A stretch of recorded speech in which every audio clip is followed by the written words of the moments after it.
अरुणिमा शब्दसुरांची हा कार्यक्रम, संगीतमय कार्यक्रम मी आणि स्वातीनी 5-6 वर्षापूर्वी ऐकला होता. माधुरीच आम्हाला त्या कार्यक्रमाला घेऊन गेली होती. माझी वीण खूप छान गाते, आपण जाऊया त्या कार्यक्रमाला, असं एका वाक्यावरती आम्ही त्या कार्यक्रमाला गेलो होतो. आणि कार्यक्रम नवीन गाण्यांचा असल्याने मला आणि स्वातीला अतिशय उत्साह असतो नेहमीच. त्यामुळे आम्ही दोघंही लगेचच त्या कार्यक्रमाला जायला तयार झालो. कार्यक्रम ऐकेपर्यंत अत्यंत कोरी पाठी होती माझी, रादर आमची. आम्हाला माहितीच नव्हता कार्यक्रम काय प्रकारचा आहे. पण कार्यक्रम ऐकताना आणि ऐकल्यानंतर असं लक्षात आलं की अतिशय उत्तम, अतिशय देखणा, अतिशय बहारदार आणि एक वेगळाच कार्यक्रम ऐकल्याचं आम्हाला दोघांना समाधान मिळालं. त्यातल्या गायकांचे कसलेले आवाज, त्याचं संगीत दिग्दर्शन, कार्यक्रमाचं सादरीकरण, त्यातला नेटकेपणा हा अतिशय आम्हाला दोघांनाही भावला. असं लक्षात आलं कार्यक्रम ऐकताना की याच्यातली सगळी गाणी ही अरुणा अनगळ यांनी लिहिलेली आहेत. आणखीन त्याचं संगीत संयोजन सुद्धा अरुणा अनगळनी केलंय. अतिशय भारावलेल्या अवस्थेत आम्ही कार्यक्रमातून बाहेर पडलो. माझं आणि स्वातीचं नंतर बोलणंही झालं अनेकदा की असे चांगले दर्जेदार सकस कार्यक्रम आपल्या मराठी संगीत प्रेक्षकांनी आवर्जून बघायला पाहिजे. आपण तेच गाण्याचे कार्यक्रम पाहतो, तेही पाहावेत, पण असे नवीन कार्यक्रम आवर्जून पाहावेत की ज्यामुळे अशा नवीन संगीतकाराला, नवीन गीतकाराला नक्की प्रोत्साहन मिळेल आणि आपल्याला असे चांगले कार्यक्रम ऐकायला मिळतील. हा असा कार्यक्रम आपल्याही क्लबमध्ये कधीतरी करावा असं आमच्या दोघांच्या मनात आलं, पण काही कारणाने ते राहून गेलं. पण मला वाटतं आज प्रत्यक्ष काळात आपण झूमवर आपल्याला योग येतो आहे, म्हणजे ज्याला दुधाची दान ताकावर असं म्हणता येईल. पण नक्की आपल्याला कार्यक्रम आवडेल अशी खात्री आहे मला. प्रश्नोत्तरांना मी सुरुवात करतो. मी अतिशय मोजकं बोलणार आहे, जास्त करून अरुणाच बोलणार आहे आणि त्याच्याच पाठोबरोबर ती आपल्याला तिची गाणी ऐकवणार आहे. मी आताच म्हणल्याप्रमाणे अरुणा, तू गायन, गीत लेखन आणि संगीत दिग्दर्शन या तिन्ही कला प्रकारामध्ये गेले काही वर्ष काम करतेस. त्याची सुरुवात नेमकी कधी झाली आणि कशापासून झाली? हो, सर्वांना नमस्कार. सर्वप्रथम आपल्या रोटरी क्लबचे प्रेसिडेंट शरदजी डोळे, संजीवजी, शिरीष क्षीरसागर आणि माझी मैत्रीण अंजली आणि आपण सर्वजण, सगळ्यांना मनापासून मी धन्यवाद देते. धन्यवाद एवढ्यासाठीच की तुम्ही सर्व रोटेरियन इतकं उत्तम काम करता, सगळ्या क्षेत्रामध्ये तुम्ही कायम पुढे असता. मला माधुरीकडनं नेहमी तुमची सामाजिक जी काय चळवळ आहे ती समजत असते आणि इतक्या उत्तम प्लॅटफॉर्मवर मला आज गप्पा मारायला मिळतंय हे मी खरोखर माझं भाग्य समजते. माझी मुलाखत घेण्याजोगी मी काही इतकी मोठी नाहीये हे मी अगदी जाणते, पण एक मात्र मी सांगते की मी शब्द आणि सुरांची अतिशय वेळी फॅन आहे, त्यांची भक्त आहे आणि एक कलाकार आहे. माझ्या भावना आजच्या व्यक्त करताना मी माझ्या एका छोट्या कवितेतनं मी व्यक्त करू इच्छिते. आयुष्याच्या निशब्द वळणावर मला भेटली एक सखी, माझी कविता, आणि खुलं आभाळच मिळालं माझ्या मनभरल्या पंखांकरिता. कधी भेटली ती मला पावसात, कधी उजळल्या तिने आठवणी, कधी स्वतःच बनली आरसा, कधी तिचीच झाली गाणी, कधी हळव्या क्षणी कुशीत घेऊन तीच माझी आई सुद्धा झाली. आयुष्यात जेव्हा प्रश्नांच्याच होत्या ओळी, तेव्हा ती स्वतःच उत्तर होणारी. मग पळूनच गेली निराशा, निघून गेली हुरहुर.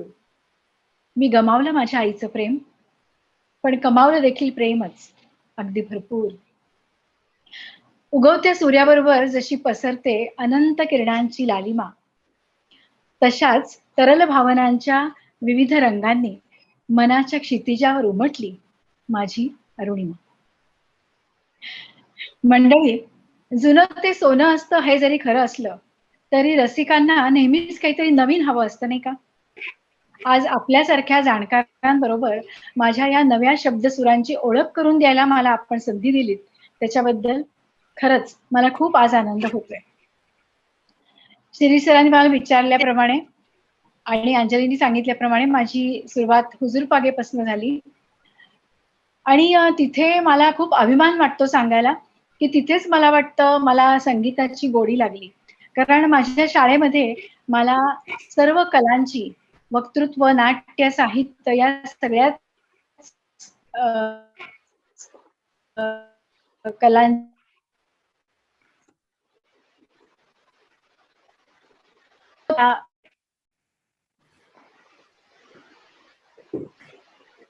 बाहेर येते.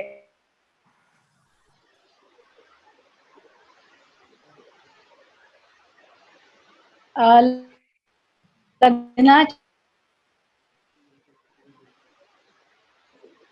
नंतरच मी खरं तर पण लग्नानंतर मात्र बरेच ब्रेक घेत टिकले नाही. तर माझ्या गुरु शैलाताई दातार आणि आलं की मला एक नवा दृष्टिकोन मिळाला. म्हणणं म्हणजे गाणं नाही, तर त्यातील शब्द भाव समजून ती चाल बांधताना संगीतकारांनी काय मेहनत केलेली आहे, त्याच्या मागे त्यांचा काय विचार होता, हे सगळं समजून घेता आलं मला.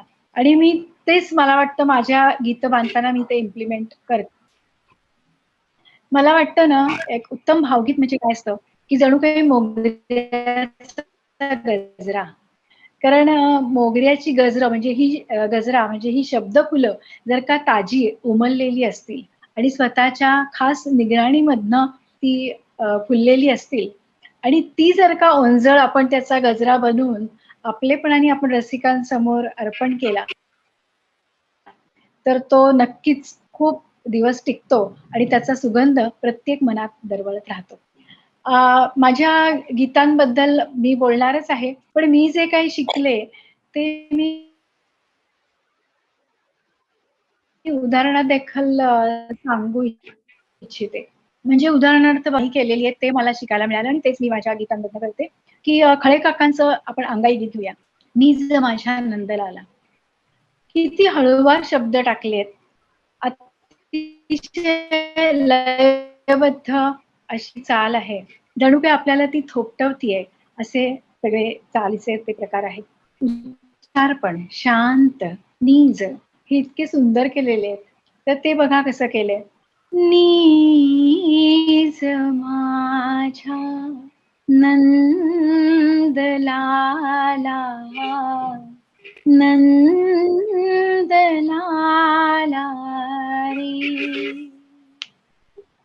शांत हे आभाळ सारे शांतता रे शांत वारे या झऱ्याचा सूर आता मंद झाला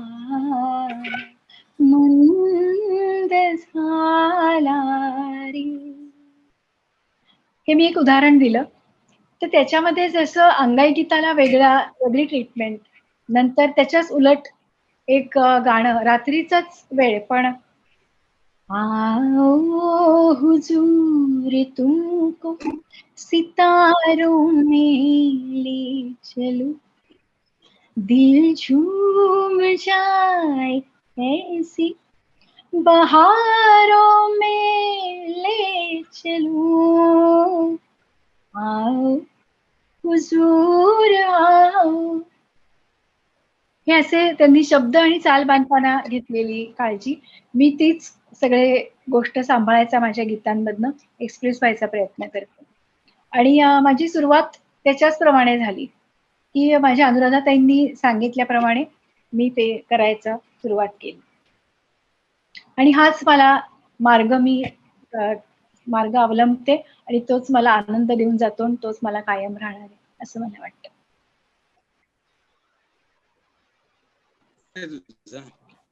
पुढचा प्रश्न असा की अनुराधा महाराजांच्याकडे गाण्यांचं शिक्षण चालू होतं आणि जे त्याचबरोबर कार्यक्रमही चालू होते, तर या सगळ्याच्यामध्ये तुला गाणी लिहायची आणि संगीत द्यायचं संधी कशी मिळाली तुला आणि कुठे मिळाली? आधी मी गाण्यांचे कार्यक्रम अगदी हाऊस म्हणूनच करत होते. पण फुलगावच्या श्रुतीसागर आश्रमाचे स्वरूपानंद सरस्वती परमपूज्य स्वामीजी यांच्या आशीर्वादानं मला त्यांनी गणेश वंदना माझी ऐकली आणि त्यामुळे साक्षात शंकराचार्यांच्या म्हणजे आद्य शंकराचार्यांच्या संस्कृत श्लोकाला मला चाल लावायला त्यांनी संधी दिली आणि माझ्याच आवाजात मी ती रेकॉर्ड केलेली आहे. पहिल्यांदा मी त्याचा अर्थ समजून घेतला स्वामीजींकडनं आणि मग ती सीडी केली.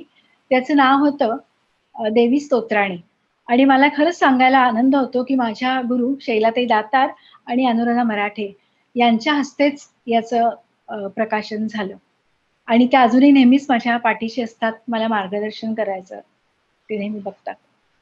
तर तेव्हा महालक्ष्मी अष्टकम मी केलं होतं. आधी अर्थ त्याचा समजून घेऊन मी ते सादर केलं. आम्हाला म्हणून दाखवशील का श्लोक? हो, 2 ओळी. हां. नमस्तेस्तु महामाये श्रीपीठे सुरपूजिते शङ्खचक्रगदाहस्ते महालक्ष्मी नमोऽस्तुते नमस्ते गरुडारूढे कोलासुरभयङ्करी सर्वपापहरे देवी महालक्ष्मी नमोस्तुते. अशा प्रकारे. त्यामुळे सुरुवातच माझी संस्कृतकडनं आणि स्वामीजींच्या आशीर्वादातनं झाली. मराठी संगीत क्षेत्रामध्ये, चित्रपट सृष्टीमध्ये आनंद मोडक आणखीन कविवर्य सुधीर मोघे ही अत्यंत मोठी नावं. हो. त्यांच्यासमोर तुझं काम सादर करायची काही संधी तुला मिळाली का? आणि काय अनुभव त्यांच्याबरोबर आला तुला? हो. पुन्हा एकदा अनुराधाताईंचंच मी नाव घेईन. ओके. की त्यांनीच मला एका आवाज साधनेच्या शिबिराबद्दल सांगितलं आणि मला त्या घेऊन गेल्या आणि तिथे इतकी ही दिग्गज मंडळी होती. आनंद मोडक, नंतर सुहासिनी कोरटकर,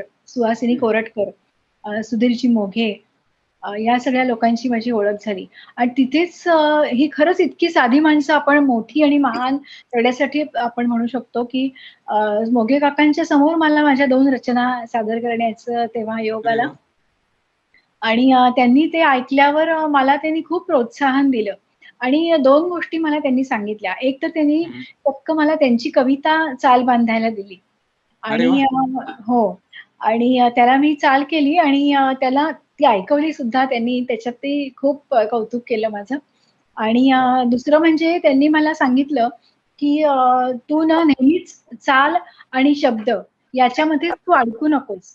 तुला जे वाटतंय ते खूपदा आपण मुक्तछंदातही मोकळेपणे लिहून जास्ती शकतो. तर तसं पण तू लिहीत जा. कारण मी नेहमी चाल आणि शब्द माझे सायमल्टेनियसली करायचे आणि तशा मी कविता लिहायला लागले आणि मग त्यातून माझ्या काही कविता झालेल्या आहेत.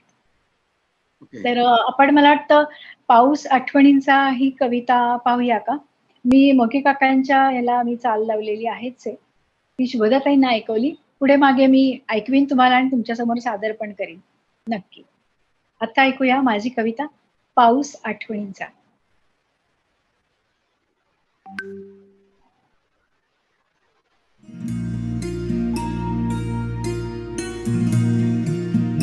नाही, वेगळा व्हिडिओ आहे हा.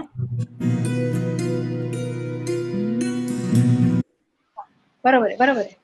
बरोबर आहे. हां. चालू दे. सॉरी.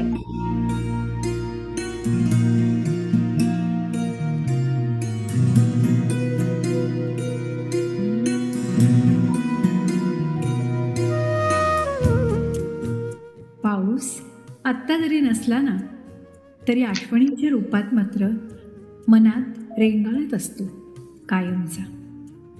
म्हणूनच ही एक कविता पाऊस आठवणींचा.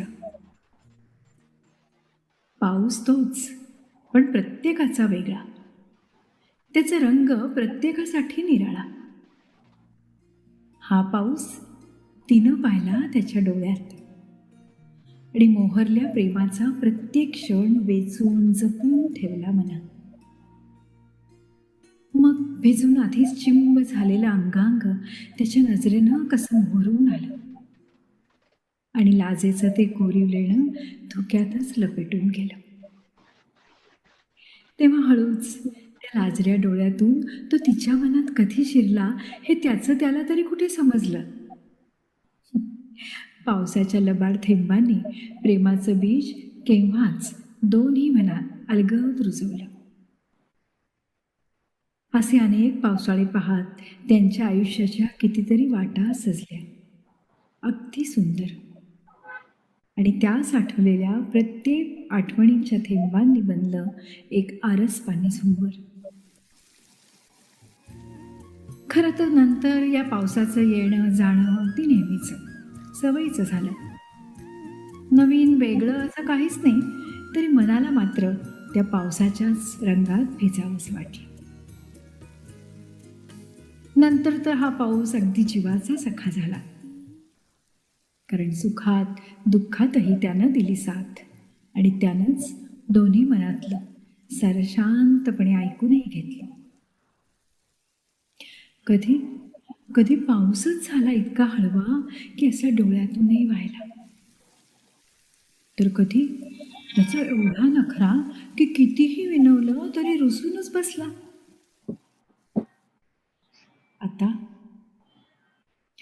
आता पाऊस रिमझिमता असो वा कोसळता, ती चंदेरी केसांची सोनेरी मनं या पावसाचे निरनिराळे रंग मन भरून नुसते पाहत राहतात.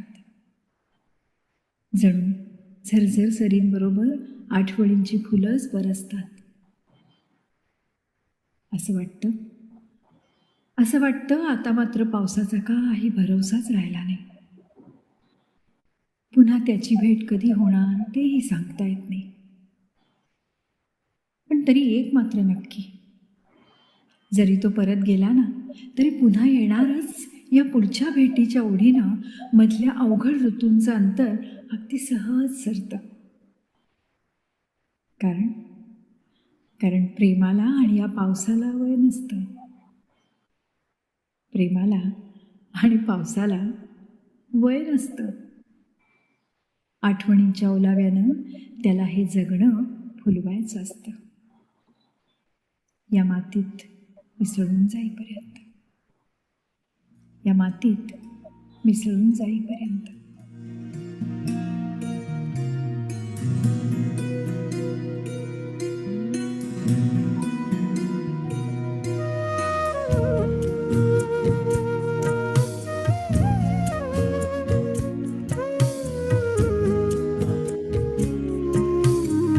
बंद करतोस का संजीव? या, थँक्यू. वा अरुणा, खूप छान कविता. थँक्यू. आमच्या क्लबमध्ये चंदेरी केसांच्या सोनेरी मनाला त्या काळात त्या वयात घेऊन गेलीचा पाऊस. खूप छान कविता. सुप्रसिद्ध भावगीत गायक गजाननराव वाटवे यांच्या स्मृती प्रित्यर्थ गजाननराव वाटवे करंडक या स्पर्धेचं दरवर्षी आयोजन केलं जातं. 2014 साली या स्पर्धेमध्ये तू भाग घेतला होतास, मला आठवत आहे. मी आलो होतो त्या कार्यक्रमाला. त्या भाग घेण्याच्या सगळ्या प्रोसेसचा एक खूप छान किस्सा आहे तुझ्याकडे, तर तो मी काही सांगण्यापेक्षा तुझ्याच शब्दात ऐकायला आवडेल आम्हाला. तर ऐकवशील का आम्हाला तू? हो. कॉलेजच्या स्पर्धेत मी नेहमी भाग घ्यायचे, पण कॉलेज नंतर स्पर्धेत भाग घेण्याची माझी पहिलीच वेळ होती. खरं तर मी नाहीच म्हणत होते, पण माझ्या गाण्यातले साथीदार मला खूप आग्रह करायला लागले, आणि म्हणून मी ठीक आहे म्हटलं. 5 गाणी द्यायची होती, तशी 5 गाणी तयार केली. कारण मी एक त्याच्या मागे विचार केला की आपली माणसं जी असतात ती नेहमीच आपलं कौतुक, वा किती छान वगैरे म्हणतात, पण जर का जाणकार नामवंत परीक्षकांसमोर किंवा एक 100-200 प्रेक्षकांसमोर आपण आपल्या सादर केल्या रचना, आणि ते सुद्धा स्पर्धेच्या दृष्टीने, तर आपल्याला खरं काय आहे ते समजतं, आणि आपण पण कुठे आहोत किंवा नव्या पिढीचं काय चाललंय, तर ते पण मला समजून घेता येईल असं मला वाटलं, म्हणून मी भाग घेतला. 55 एकूण स्पर्धक होते त्याच्यामध्ये, आणि पहिल्या राऊंडमध्ये माझं सिलेक्शन झालं. आणि परीक्षक म्हणून कोण होते, तर संदीप खरे, सलील कुलकर्णी, सुवर्णा माटेगावकर आणि बुवा साठे. अरे वा, दिग्गज. आणि हे 4 परीक्षक, आणि आमच्या 10 जणांना फायनलच्या एकच कविता संदीप खरेची दिली होती, आणि आम्ही 10 जणांनी 10 चाली लावल्या एका कवितेला. खूप मजा आली, आणि ते खूप चॅलेंजिंग होतं. आणि ना खरं तर मला इतकं टेन्शन आलं होतं. मी असं दुसऱ्या कोणाची तरी कवितेला चाल लावण्याची माझी पहिली वेळ होती.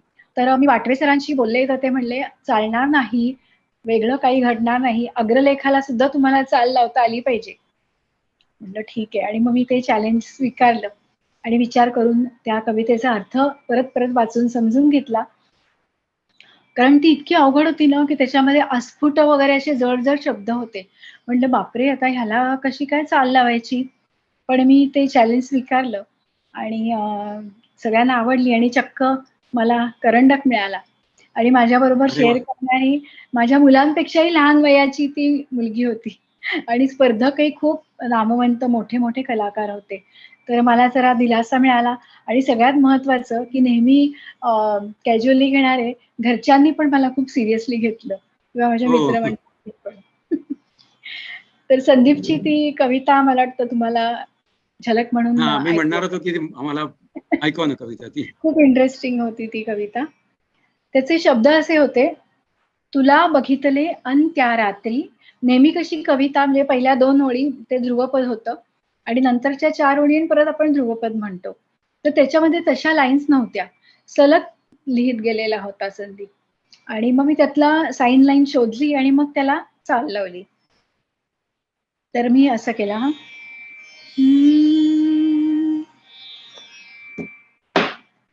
तुला बघितले अन त्या रात्री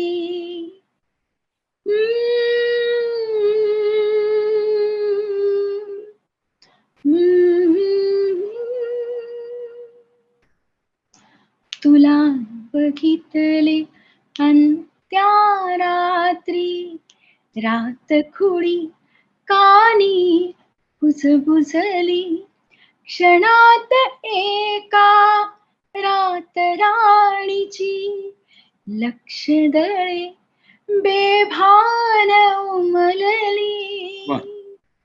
तुझ्यामुळे तुझ्यामुळे तुझ्यामुळे तुझ्यामुळे पुढे बघ वेणूतून घुमती वारे सैल जाहले सर्व पहारे बघ नाही अस्फुट इशारे बघ माझे बेभान शहारे बघ ना झाले श्वास कसे येता जाता संगीत संगीत बघना माझे एकाकीपण होऊन गेले रंगीत रंगीत तुझ्यामुळे तुझ्यामुळे तुझ्यामुळे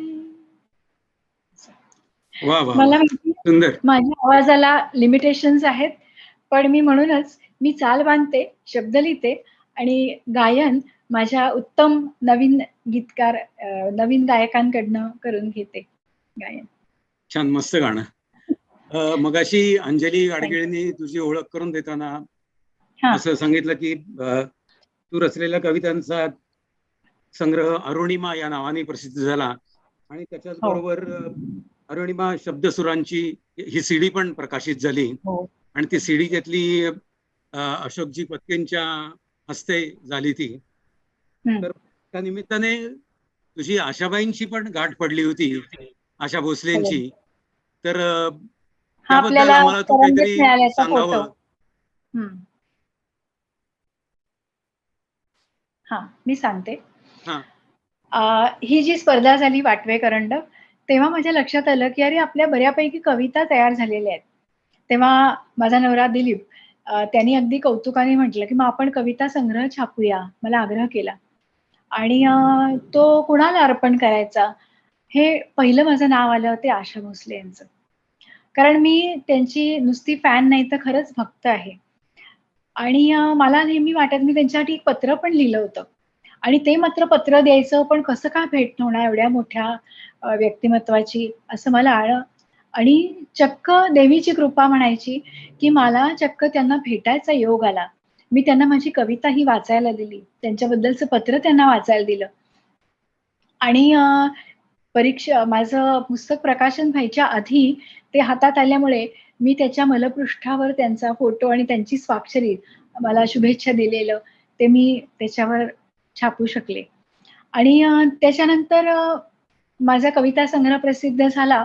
तो सुप्रसिद्ध दिग्दर्शक, गीतकार, संगीतकार सगळंच असलेले आपले श्रीरंग गोडबोले यांच्या हस्ते, अरुणिमाचा माझा कविता संग्रह त्यांच्या हस्ते प्रकाशित झाला.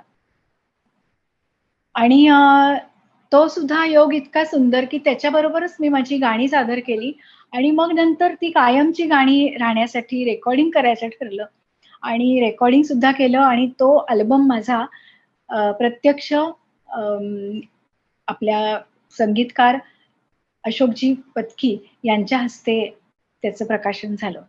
सुरुवातीला मी अशोकजींना भेटले ते ती भारत गायन समाजने एक शिबिर आयोजित केलं होतं तेव्हा, आणि त्याच्यानंतर मग ते माझ्या संग्रहाचं प्रकाशन करायला आले, माझ्या अल्बमचं तेव्हा एकदा. आणि मी ही प्रत आशाबाईंना देण्याचा मला परत एकदा दुसऱ्यांदा योग आला आणि मी त्यांना मी एक स्केच काढलं होतं त्यांचं, तर ते पण मी त्यांना दिलं. तर त्यांनी मला त्याच्यावर सही पण करून दिली. हे मी माझं पेन्सिल स्केच केलेलं आहे.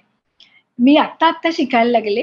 आधी मला आवड सगळ्याचीच होती, पण ते स्केच केलं आणि नंतर एक पत्की काकांचं पण मी स्केच केलं आणि ते पण त्यांना दिलं. हे ते स्केच आहे.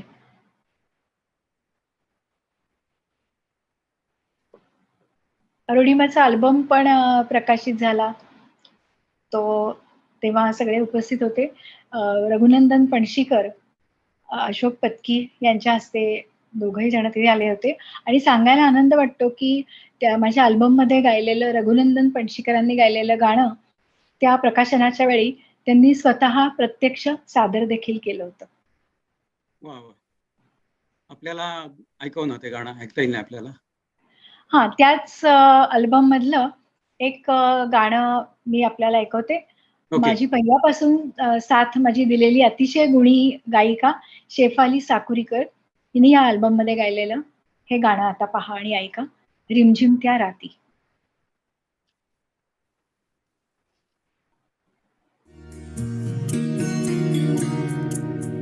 रिमझिम त्या राती धुक्यात धुंद न्हाती, रिमझिम त्या राती धुक्यात धुंद न्हाती, मन मोहरून जाती अजूनी, चिंबवल्या आठवणी, चिंबवल्या आठवणी.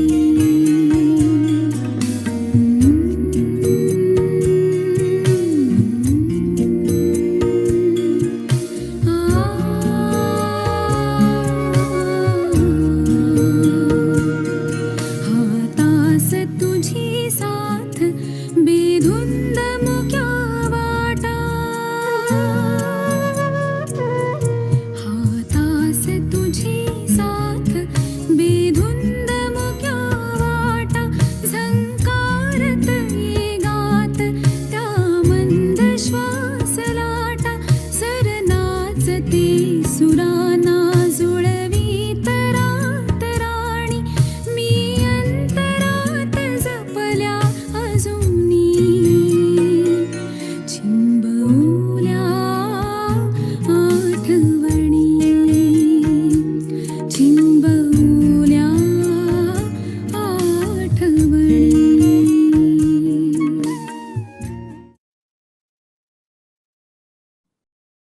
वा, छान आवाज आहे या गायिकेचा. काय नाव हिचं? शेफाली साकुरीकर. ओके, छान, मस्त गायलंय. हो. पुढचा माझा प्रश्न असा, की त्यातलं थोडंसं मगाशी अंजलीनी सांगितलं सगळ्यांना, की तुमचं अनगळ हे कुटुंब खूप मोठं आणि एकत्र कुटुंब आहे आणि चतुशृंगी देवी संस्थानचे तुम्ही स्वतः अनगळ मंडळी असल्या कारणानं त्या सगळ्याच तुमच्याकडे जबाबदारी आणि काम असतं.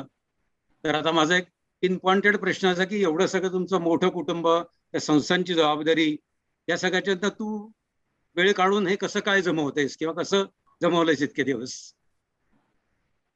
नाही, आपल्या गृहिणी तर खरं म्हणजे सगळ्या दगडीवर हात लावून असतात. सगळेजणच सगळ्या बाजूनी सांभाळतात. मी फक्त एवढंच नशीब माझं असं चांगलं आहे, की मी त्या वेळेला त्या प्रायोरिटीज ठरवल्या आणि त्याच्याप्रमाणे करत गेले. आवड जरी होती तेव्हा, तरी तेव्हा पूर्ण माझ्या जबाबदाऱ्या पार पडल्या. म्हणजे जवळ-जवळ आत्ता गेल्या 5-7 वर्षात माझ्या मुलांची लग्न झाल्यावर मी हे सगळं केलेलं आहे. ओके. त्यामुळे मला घरनं पण पूर्ण पाठिंबा होता आणि सगळ्यात महत्त्वाचं म्हणजे ना, माझ्या सासूबाई त्या अजूनही मला पूर्ण सपोर्ट देतात. कारण त्या स्वतः अतिशय उत्तम गाणं शिकलेले आहेत. हरिभाऊ देशपांडे, की जे बालगंधर्वांचे ऑर्गन वादक होते, हो, त्यांच्याकडे त्या शिकलेल्या आहेत. पण त्यांना पुढे काही आमच्या घरच्या अडचणींमुळे जमलं नाही. पण त्या मला मात्र पूर्णपणे सपोर्ट करतात आणि अजूनही त्या 80 वर्षाच्या असून सुद्धा घरातली जबाबदारी मला सांगतात, "अरुणा नाही, तू कर. तुला काय करायचंय ते तू करत राहा." असं मला पूर्ण प्रोत्साहन असल्यामुळे मी ते करू शकले. नाहीतर अदरवाईज काही शक्यच नव्हतं. कारण मला दुसरी काही आवड नाहीये. मला खुब्बिशा, पत्ते किंवा पार्ट्या असं काही आवडत नाही आणि मला दुसरं काही येत पण नाही. त्यामुळे मी एवढं करतीये आणि आत्ता सुद्धा आता मला मुलं मोठी झाल्यावर काय करायचं हा प्रश्न नसतो. उलट मी अतिशय बिझी असते. मला गुड नेहमी गुड. असं वाटतं ना, की मी गृहिणीच आहे पूर्ण वेळ. पण बऱ्याच माझ्या मैत्रिणी किंवा माहितगार आपल्या, की गृहिणी पद हे आपलं काहीतरी कमीपणाचं लक्षण आहे असं मानतात किंवा लोकं पण खूपदा गृहिणीला गृहीत धरतात आणि ते मला कुठेतरी खटकतं. तर मला असं वाटतं, की गृहिणी खरंच खूप मोठं काम करत असते. घर सांभाळणं, घराच्या मर्यादा राखणं, नंतर सगळ्या माणसांची मनं राखणं हे तर किती अवघड गोष्ट असते. आपण सगळ्या जणीच जाणता. आणि शारीरिक, मानसिक आरोग्य सांभाळणं हे तिचं एक महत्त्वाचं काम असतं. तर त्यामुळे कधीच त्यांनी स्वतःला कमी लेखू नये असं मला वाटतं. आणि त्याच भावनेतनं मी एक कविता केलेली आहे, की तिला पहिल्यांदा वाटतं, की आपण कोणीतरी कमी आहोत आणि जेव्हा तिला स्वतःच्या अस्तित्वाची ओळख होते, तेव्हा तिच्यामध्ये काय परिवर्तन होतं तिच्या विचारांमध्ये, ती मी त्याच्यामध्ये दाखवलेलं आहे. तुम्हाला वेळ असला आपल्याला तर आपण 1-2 मिनिटात ती कविता मी सादर करू शकते. जरूर जरूर. हां, तर त्या कवितेचं नाव आहे सेल्फी. हां, कवितेचं नाव आहे सेल्फी. ही गृहिणी म्हणते, "मी यांची मुलगी, त्यांची बायको, हो, हो, तिचीच आई. पण नेमकं हीच माझी ओळख? पण म्हणजे मी कोण? नेहमी आरशातच गुंतून पडलेलं माझ्या रूपाचं बिंब म्हणजे मी? की आर्त भावनांचा निःशब्द डोह आहे मी? घरातल्या सगळ्या रंगांमध्ये मिसळून विरघळून गेलेल्या रंगांचं खाली उरलेलं अस्तित्व म्हणजे मी? की वाहत्या नदीच्या प्रवाहात मागे साठलेला गाळ आहे मी? स्वप्न पंखांची विस्कटलेली आकाशातली उसनी भरारी मी? की काळाच्या कसरतीवर तोल सांभाळणारी लगोरी आहे मी? या सगळ्याचं उत्तर शोधताना एक दिवस कितीतरी काळ तसंच धुळीचं सावट मी बाजूला सारलं पहिल्यांदाच आणि माझ्याच मनाच्या आरशामध्ये मी स्वतःला शोधलं पहिल्यांदा. तेव्हा मीच निर्माण केलेल्या तळ्यामध्ये माझा राजहंस झालेला माझा चेहरा मला दिसला. तो मला म्हणाला, "माझं अस्तित्व, माझं मत म्हणजे मी. भावनांची उत्कट व्यक्त झालेली लहर म्हणजे मी. सर्व रंगांना सामावून स्वतः रंगणारी वाहती धारा म्हणजे मी. आधार देणाऱ्या जमिनीचं ऋण मानून स्वतःच्या बळावर झेप घेणारे पंखच आहे मी. आणि काळाच्या साथीनं चालताना इतरांनाही स्वतःबरोबर घेऊन जिद्दीनं स्वप्नांना साकारणारी मी आहे. मी बंदिनी नव्हे. मी बंदिनी नव्हे तर सीमोल्लंघन करूनही सीमा सांभाळणारी, राखणारी सीमंतिनी आहे मी. वा. हे ऐकल्यावर मात्र मी मनापासून अगदी खळखळून हसले. आणि तेव्हा कुठे मला त्याचा सेल्फीचा अर्थ आत्ता समजला, खरा अर्थ आत्ता समजला आणि मी माझा सेल्फी काढला. हा अशी ही वा, सेल्फी वा. कविता. छान छान कविता. थँक्यू. मित्रांनो, मगाशी आपण सांगितलं मी तुम्हाला की अशोकजी पत्केंच्या हस्ते त्यांच्या सीडीचं उद्घाटन झालं. अशोकजी पत्के म्हणजे मिले सुर मेरा तुम्हारा हे गाण्याचे संगीतकार, किंवा केतकीच्या बनी या गाण्याचे संगीतकार.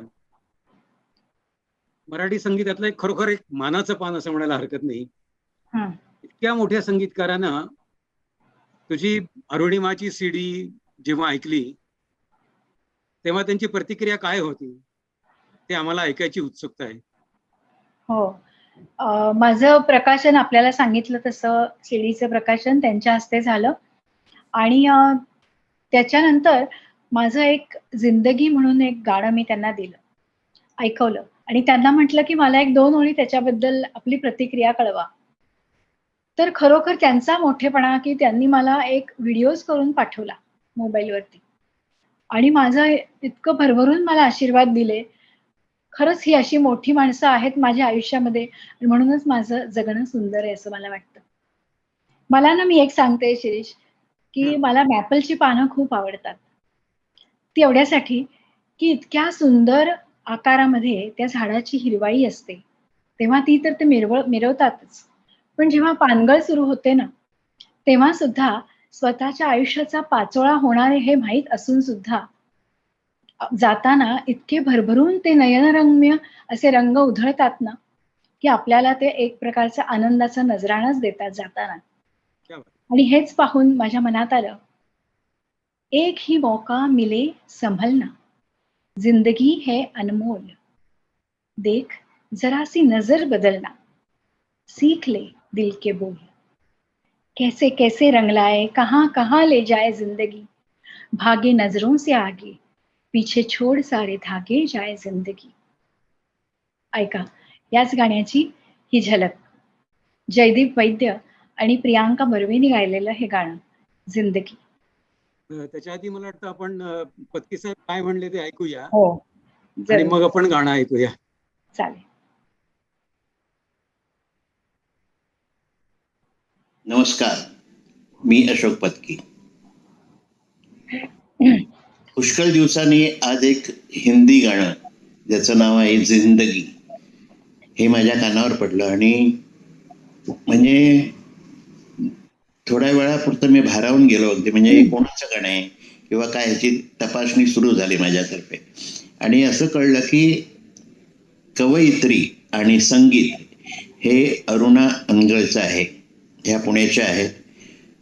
खूप संगीताबद्दल माहिती असलेली किंवा सुरावट माहिती असलेली, म्हणजे शब्द आणि चाल कशी असावी ह्याचं उत्तम उदाहरण म्हणजे अरुणा अंगळ. त्याच्यानंतर आणखीन एक सांगायचं म्हणजे ह्याला जे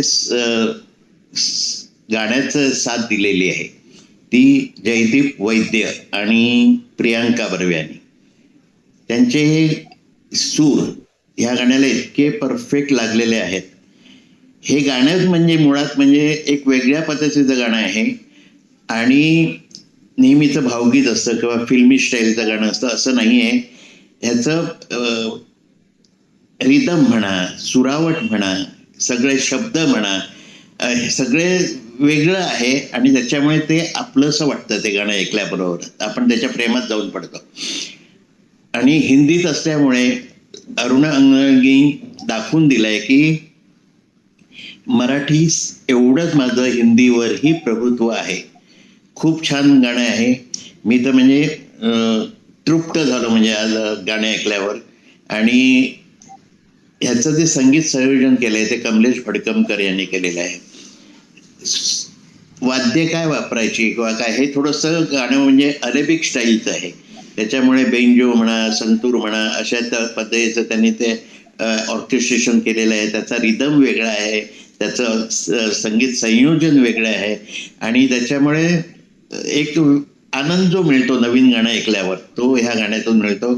आणि अरुणाजी, सलाम तुम्हाला. म्हणजे खूप खूप खूप सुंदर गाणं केलेलं आहे आणि सगळ्या टीमलाच म्हणजे मी सांगेन शुभेच्छा, कारण इतकं प्रत्येकाने आपापलं काम केलेलं आहे, खूप छान केलेलं आहे.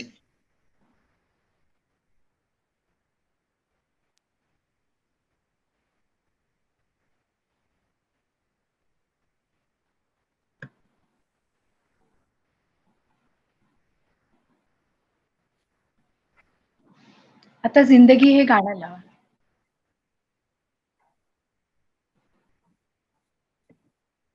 संजीवजी.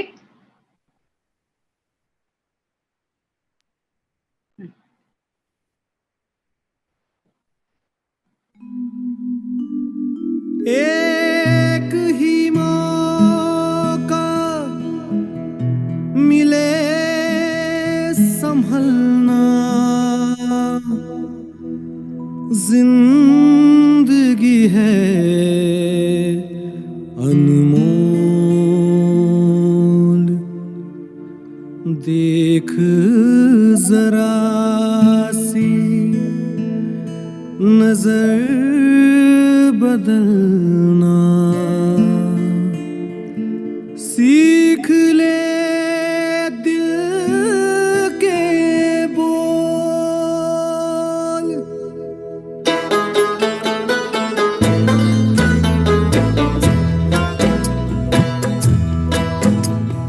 कैसे कैसे रंग लाए, कहाँ कहाँ ले जाए जिंदगी, कैसे कैसे रंग लाए, कहाँ कहाँ ले जाए जिंदगी। भागे नजरों से आगे पीछे, छोड़ सारे धागे जाए जिंदगी, ये मेरी जिंदगी, ये मेरी जिंदगी। कैसे कैसे रंग लाए, कहाँ कहाँ ले जाए जिंदगी।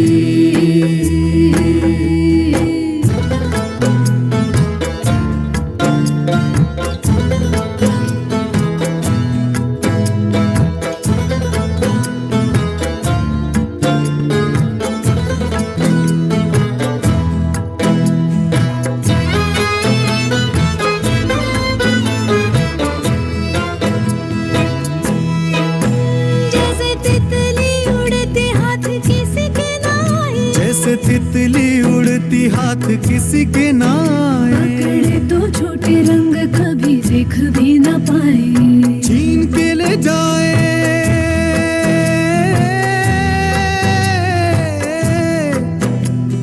छीन के ले जाए पल पलक झपकती जिंदगी।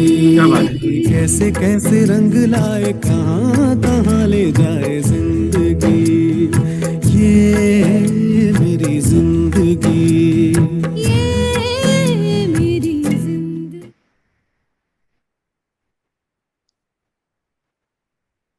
वा अरुणा, मस्त. थँक्यू. वतकी साहेबांनी सर्टिफिकेट दिल्यानंतर आता मी वेगळं काही बोलत नाही गाण्याबद्दल, पण अप्रतिम झालंय त्यांचं गाणं हे. मोठेपण आहे खरंच. गाणं ऐकताना किंवा लक्षात असं आलं की आतापर्यंत तू सगळी मराठी गाणी, मराठी कविता केल्यास, हम्म. तुझे मातृभाषा मराठी, तुझं शिक्षणही मराठीतनं झालंय, मग हो. एकदम हा ट्रॅक बदलून हिंदीमध्ये कसं काय तू काम केलंस, कशी संधी मिळाली म्हणजे? हा, पहिल्यापासूनच मला हिंदी भाषा फार आवडते, कारण ती इतकी गोड आणि मृदू आहे ना, की शाळेमध्ये पण मी मुंशी प्रेमचंद, नंतर गुलशन नंदा, गुलजार यांच्या कादंबऱ्या वाचायचे. गाणी ऐकताना सुद्धा माझं शब्दाकडे लक्ष असायचं. समजा एखाद्या शब्दाचा अर्थ नाही समजला किंवा उर्दू, तर मी ते जाणून घ्यायचा प्रयत्न करायचे आणि त्याचा आनंद जास्ती मला घेता यायचा. तर आणखीन एक गोष्ट होती की मराठी ही हिंदी लोकांपर्यंत जास्ती पोचते, मराठीपेक्षा हिंदी भाषा जास्ती पोचते. कारण माझे जे सगळी कविता होती, गाणी होती, ती अमराठी भाषिकांना ते भाव पोचायचे, त्याच्या भावना, पण शब्दांची मजा नाही यायची, त्याचा अर्थ समजून त्याचा आनंद घेता यायचा नाही. तर मी बऱ्याचदा त्यांना ते ट्रान्सलेशन पण करून दिलं बरं का, आणि तशी मेड टू ऑर्डर गाणी पण केलेली आहेत मी. पण म्हणून मग मी म्हटलं रे आपण आपण हिंदीला पण बघायला पाहिजे, हिंदी पण लिहायला पाहिजे. तर एकदा असं झालं की एकदा मी कारगिलच्या सीमेवरच्या नौजवानांची ती एक फिल्म बघितली आणि तेव्हा मला असं वाटलं की अरे, या जवानांच्या घरच्यांची मनस्थिती कशी होत असेल? कारण जेव्हा ते सुट्टीवर परत येतात, तेव्हा विशेषतः त्यांच्या बायकोला भेटताना एकांतात तिच्या मनात काय विचार येत असतील? ती भेट कधीच संपू नये, असं तिला नक्की वाटत असेल. कारण तिला असं वाटत असेल, की आत्ता इतकं सगळं छान आहे, पण कदाचित आपली ही शेवटची भेट असेल का? त्यामुळे मग मी माझ्याकडनं लिहिलं गेलं, की ती जणू काही त्या क्षणांना आणि त्याला म्हणतीये, की "ठहर जाना." आणि मला यामध्ये ना खूप उच्च प्रकारचं हे प्रेम आहे असं मला जाणवलं आणि एक प्रेमाचा अनोखा रंग यामध्ये दिसला आणि म्हणून मी हे गाणं शब्दांमध्ये बांधलं आणि सुरांमध्ये बांधलं. ठहर जाना. तर हे गाणं आपण ऐका. गायिका आहे सुवर्णा, सुवर्णा कुलकर्णी. अतिशय उत्तम गायिका आहे ही सुद्धा. वा, ऐकूया. आणि कमलेशला मी सांगितलं की मला कमीत कमी वाद्य पाहिजे. त्यामुळे मी फक्त पियानो घेतला कारण मला त्या वाद्यांचा गोंधळ नको होता. कारण ते खूपदा शब्दांना आणि गीताला मारक ठरतं हां. म्हणून. आणि स्वतः कमलेश भडकमकरनी याचं पियानो वाजवलेला आहे. अरे वाह! क्या बात! ऐका. हो. आधीचं. संजीव, कोण आहे? आधीचं गाणं लावायला पाहिजे. हां, राईट. ना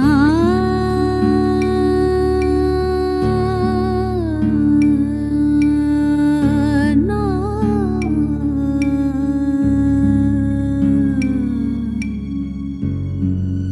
दे ना रा रा ना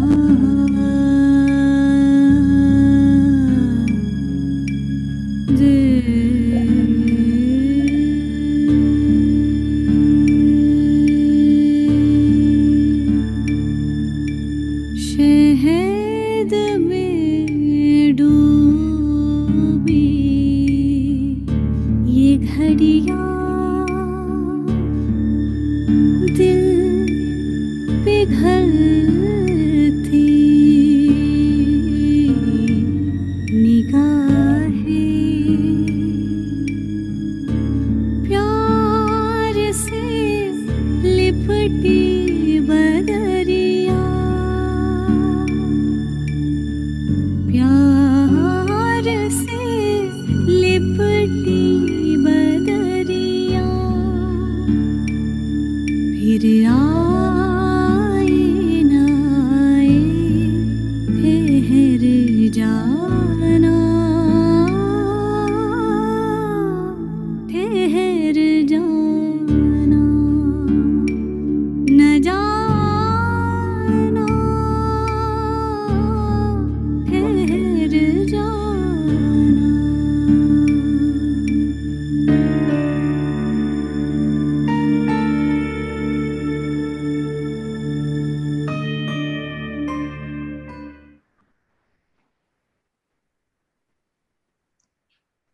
वा, खूपच छान गाणं.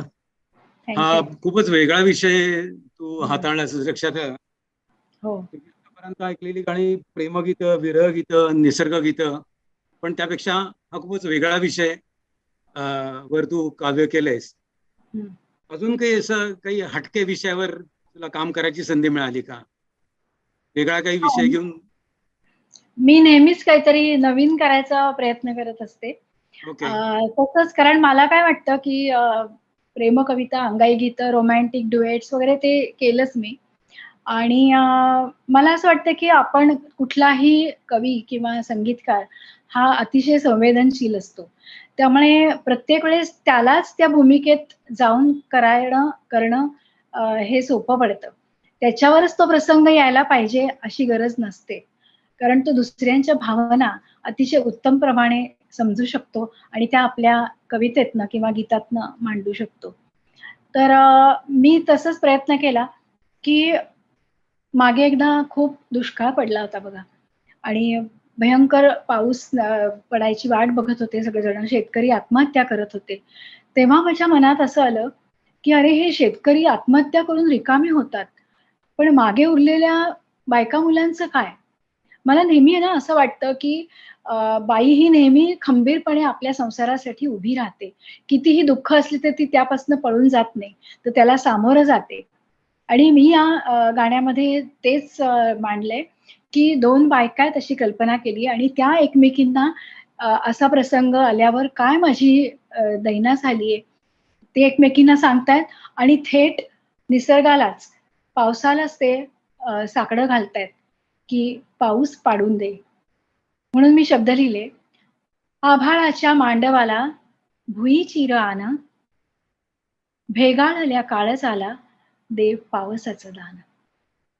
असं जरा वेगळ्या प्रकारचं मी गाणं लिहिलं, कारण त्यांची पण भावना मला ती समजली आणि मी ती या गीतातनं मांडली आहे. तर आमच्या कार्यक्रमात आम्ही हे गाणं घेतो. अ, हे आत्ता प्रत्यक्ष हे माझं लाईव्ह रेकॉर्डिंग आहे. रेकॉर्डिंग स्टुडिओमधलं नाहीये. तर ऐका आपण जरूर. मी आणि शेफालीने गायलेलं आभाळाच्या मांडवाला.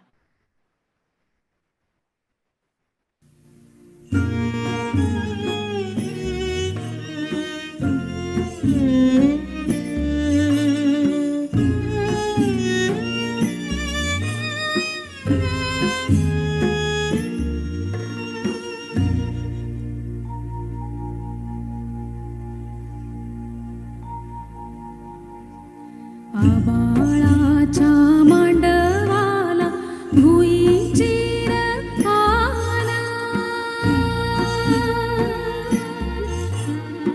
आबाळाच्या मांडवाला भुई चिर आला, भेगाळला काळजाला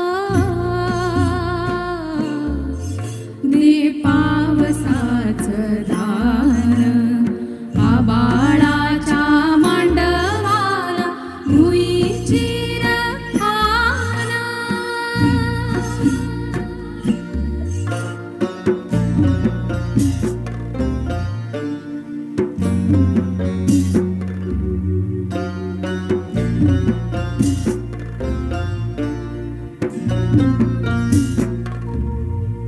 दिस संपना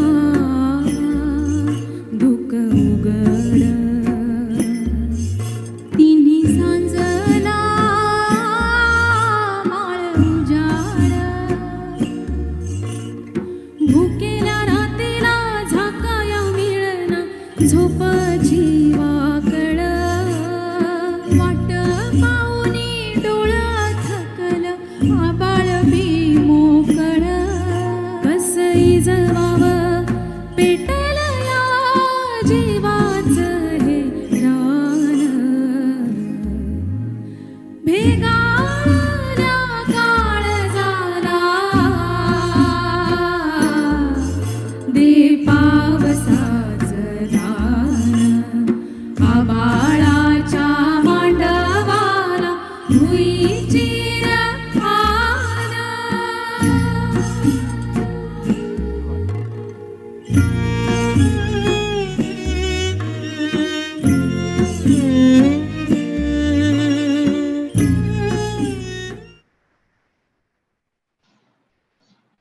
वा, खूप छान कविता आणि चांगलं कंपोजिशन खूप छान झालंय त्याचं. थँक्यू. मगाशी तुझ्या बोलण्यात एक संदर्भ असा आला, की जो तुझ्याशी मुलाखत घ्यायची म्हणून जेव्हा आपण एकदा भेटलो होतो, त्यावेळेला तू असा उल्लेख केला होतास, की मला चॅलेंजेस घ्यायला आवडतात, हो. चॅलेंजिंग काहीतरी काम करायला आवडतं. तर म्हणजे वाटवे करंडक करताना तू चॅलेंज घेऊन ते काम केलंस आणि त्याला चाल लावलीस आणि बक्षीसही मिळवलंस. तसं चॅलेंज घेऊन अजून काही काम केल्याचं आठवत आहे का एखादं छान? हो. मला अशी आव्हानं घ्यायला, स्वीकारायला मी कधी घाबरत नाही आणि एक मात्र आहे, की मिळालेली संधी पण सोडत नाही. त्यामुळे असंच नवीन-नवीन काही संधी आल्या, की मी हो म्हणून पुढे जाते आणि करून बघते निदान. तर तशाच मी बऱ्याच गोष्टी केलेल्या आहेत. त्याच्यामध्ये एक गोष्ट मला सांगायला आवडेल, की कला गोष्टी नावाचा एक ग्रुप आहे. त्याला मी जॉइन झाले. माझ्या एका मैत्रिणीमुळेच. तिथे मी गेली 3 वर्ष त्याच्यामध्ये भाग घेते आणि त्याच्यात खूप सुंदर आणि हटके काम करायला मिळालं, की ज्याच्यामध्ये पेंटिंगवर कविता आणि कवितेवर पेंटिंग असं सुरुवातीला केलं. आणि त्यानंतर प्रत्येक वेळेस व्हिज्युअल आर्ट आणि कविता असं आम्ही कॉम्बिनेशन करतो किंवा 2 व्हिज्युअल आर्ट एकत्र करतो. आणि त्याच्यामध्ये मी व्हॅन गोवरती केलेलं आहे. एका सँड आर्टिस्ट बरोबर काम केलेलं आहे. नंतर एक गंमत म्हणून सांगते, मी एक लावणी पण केलेली आहे. बरं. मध्ये एक मला संधी मिळाली होती. पंडित सातवळेकर जे उत्तम संस्कृत पंडित आणि चित्रकार होते. तर त्यांच्यावर गदिमांनी केलेलं एक काव्य मला मिळालं. मिसेस किर्लोस्करांनी मला ते आणून दिलं आणि त्याला पण मी चाल लावली आणि माझ्या आवाजात त्यांना गाऊन दिलं. असं वेगवेगळं मी काहीतरी करत असते. तर तेव्हाच एक चॅलेंज मला असं कोणीतरी दिलं, इनडायरेक्टली सुचवलं, की "काय हो तुम्ही नेहमी फिमेल ओरिएंटेडच गाणी करता का?" म्हटलं, "अरे हो." की आपण कधीच हा विचार नाही केला आणि ते मला लक्षात आल्यावर मी म्हटलं, की "अरे, आपण आता पुरुषांच्या दृष्टिकोनात पण विचार करायला पाहिजे, की त्या एखाद्या मुलाला, विशेषतः तरुण मुलांना, त्या मुलीबद्दल काय वाटत असेल?" तर त्याच्या मनातलं जाणून घ्यायला, कारण मी बऱ्याचदा नेहमी आत्ता सुद्धा तरुण मुलांबरोबरच काम करते. तर गप्पा मारताना मी थोडं विचार केला तसा आणि ते चॅलेंज स्वीकारलं. म्हणलं आपण असंही एक वेगळं गाणं करून बघूया आणि मी ते एक गाणं तयार केलं. त्याचे बोल लिहिले, "सळसळ पानांची, भिरभिर डोळ्यांची" आणि ते काय केलं, थोडं वेस्टर्न रिदमकडे जाणारं गाणं, ब्लूज म्हणतात त्याला इंग्लिश. त्याच्यामध्ये मी ते बांधलं. ते रिदमच्या अंगाने केलं. सगळ्यात महत्त्वाचं, की नेहमी मी शब्दांप्रमाणे चाली त्या भावगीतांच्या करत होते. पण ह्याचा मी रिदम आधी डोक्यात ठेवला आणि मग त्याच्याप्रमाणे ही चाल आणि शब्द केले. तर ते पण ऐका. एकदम वेगळं गाणं आहे आणि नव्या पिढीला पण ऐकायला आवडलं पाहिजे ना माझी गाणी, नाहीतर नेहमी त्यांना ही अशी बोर वाटतील. म्हणून मी तसं पण करायचा प्रयत्न केला. बघा तुम्हाला कसं वाटतंय? जरूर, जरूर ऐका. केतन गोडबोले या माझ्या उत्तम गायकांनी हे गायलेलं गाणं.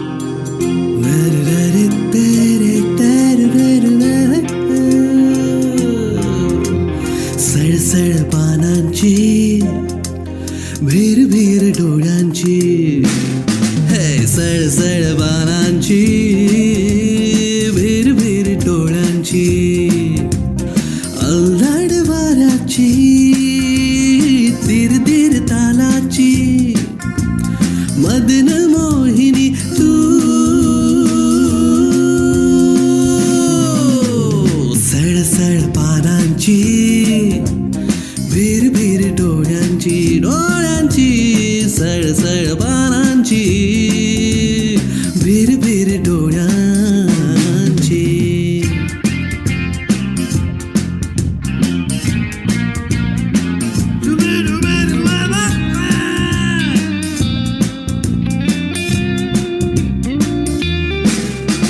सोनल किरणांची, शीतल छायेची, कातर संध्येची, हळव्या तळव्याची, रेशीम रातीची शेवरी तू, सळसळ पानांची, भिरभिर डोळ्यांची, हे सळसळ पानांची, भिरभिर डोळ्यांची.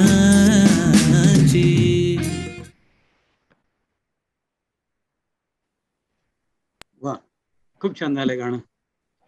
Thank you. मित्रांनो, गेली जवळजवळ आपण तासभर हा कार्यक्रम ऐकतो आहोत.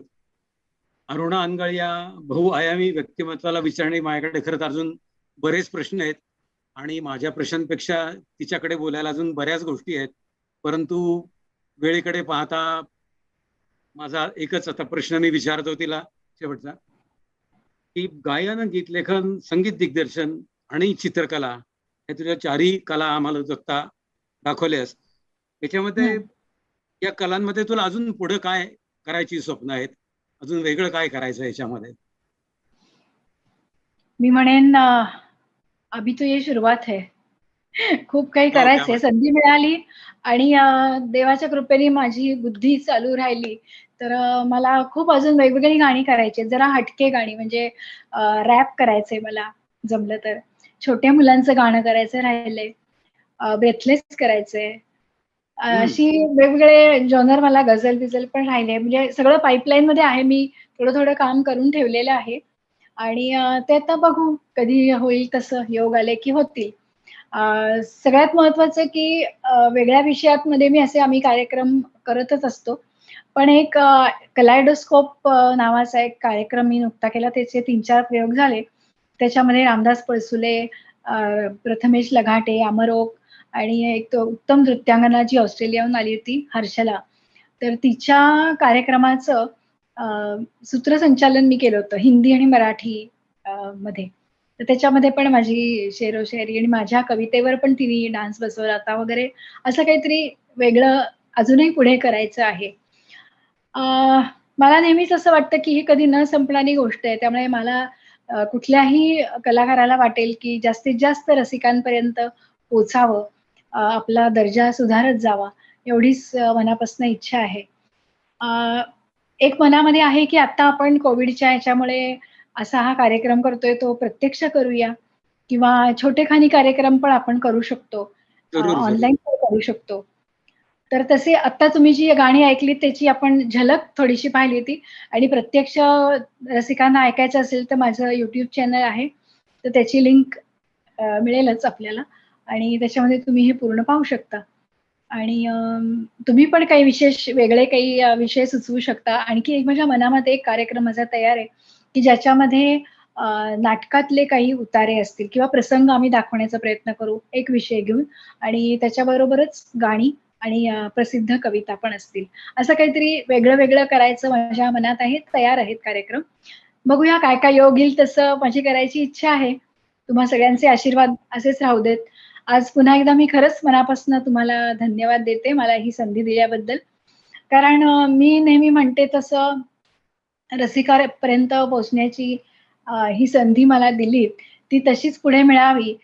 मनामध्ये ना नेहमी एक शंका असते कुठलंही नवीन गाणं ऐकताना आणि ती मनामधली गाठ म्हणजे श्रोतांपर्यंतची ती गाठ इथेच संपावी असं मला वाटतंय. तुम्ही मोकळ्या मनाने आलात तर तुम्हाला भरभरून कलाकार देतील. मनामध्ये कुठली शंका ठेवत जाऊ नका एवढंच माझं सांगणं असेल. तर मी त्या योगानेच लिहिलेलं आहे माझ्या भैरवीमधलं आणि तीच भैरवी आपण साक्षात रघुनंदन पणशीकरांनी ही भैरवी गायलेली आहे. अरे वा. तर त्याच्यामध्ये मी असं लिहिलेलं आहे, काय तुझे ना माझे काही इथेच विरती नाती, श्वासही उसने हसवे सुखही, सत्य एक ही माती. गाठ मनाची अबोल हळवी आज इथेच सुटावी, अर्पण करीतो रसिक जना ही सेवा स्वीकारावी. मनापासून धन्यवाद. लवकर भेटायचा योग येऊ दे एवढीच इच्छा. ऐका रघुनंदन पणशीकरांच्या आवाजात ही भैरवी. काय तुझे ना माझे काही इथेच विरती नाती, श्वासही उसने हसवे सुखही, सत्य एकही माती. गाठ मनाची अबोल हळवी आज इथेच सुटावी, अर्पण करीतो रसिक जनाही सेवा स्वीकारावी, अर्पण करीतो रसिक जनाही सेवा स्वीकारावी. भावरंग उमटले अंतरी,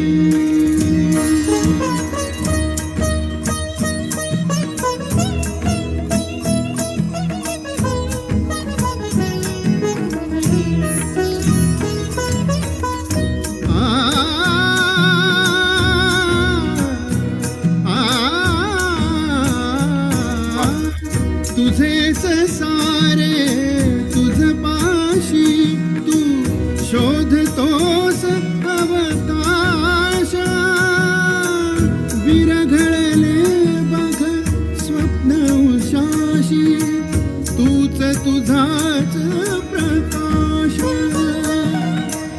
एक मागणे हृदय मंदिरी नित्य सुधा बरसावी, सुधा बरसावी भावरंग उमटले अंतरी गीत फुले उमलली अर्पण करीतो रसिक जनाही सेवा स्वीकारावी अर्पण करीतो रसिक जनाही सेवा स्वीकारावी सेवा स्वीकारावी सेवा स्वीकारावी सेवा स्वीकारावी सेवा स्वीकारावी.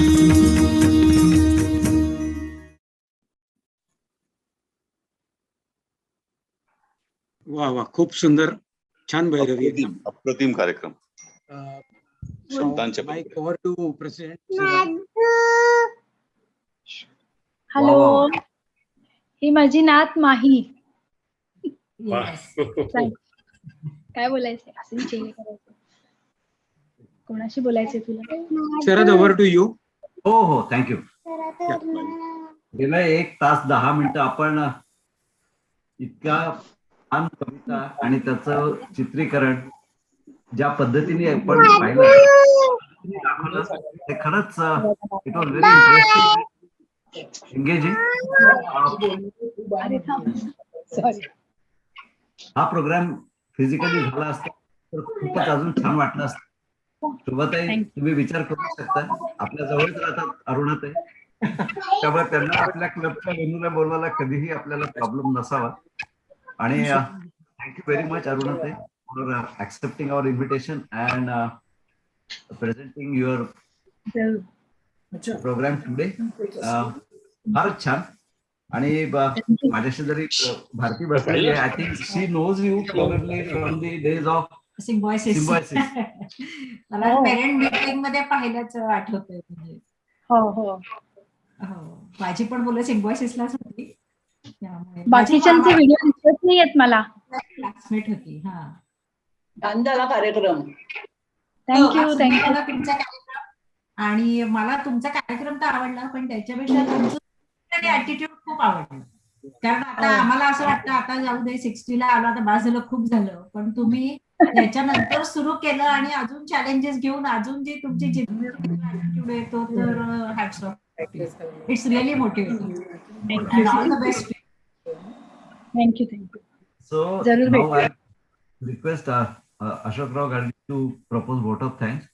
Over to you, Ashok. Okay.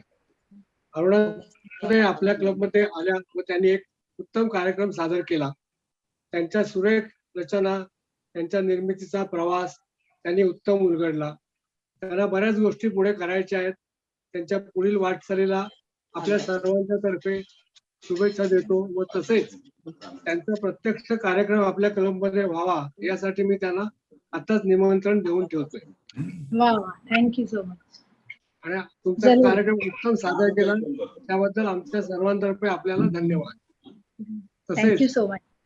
Shirish, past president शिरीषने योग्य प्रश्न विचारून इंटरव्ह्यू छान घेतला त्याबद्दल शिरीषचे आभार.